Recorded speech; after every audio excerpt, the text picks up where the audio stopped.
So still here in Florida, but the weather's not as grand as it has been over the last few days, and it's the first time I've actually seen rain whilst I've been here.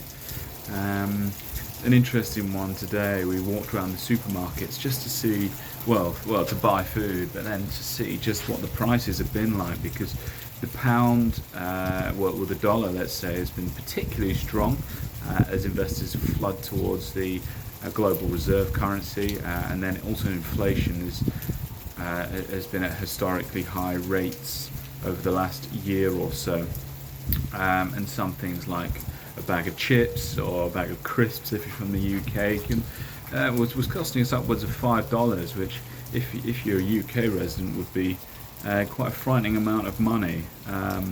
But the people that we're staying with have said, no, a year ago that might have been $3 or $2.50. So inflation's really spiked, and particularly in the US, where it's been really high. And this is all part of the global situation.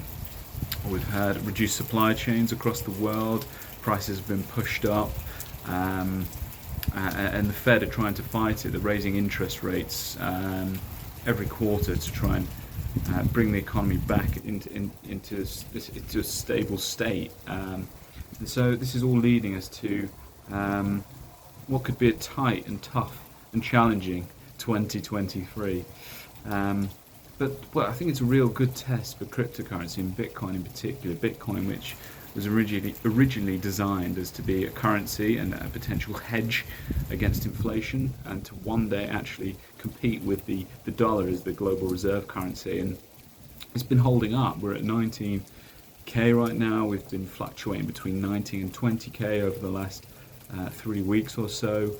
The S&P, so the stock market's actually gone down 5% over the last 5 days, whereas Bitcoin has stayed level, which doesn't often happen, because when the stock market goes down, we often see an outflow from Bitcoin as a risk asset. But that hasn't happened, and so the next year is going to be a real test to see if Bitcoin finally can become that digital gold.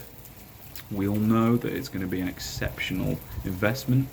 And those who buy in at 19, 20, 21K are going to do very well out of it by 2025. But it'll be interesting to see if we can hold up as a alternative to gold or the US dollar as a hedge against inflation, or as a safe asset that investors fly to when there's troubled times. And I think eventually that will happen.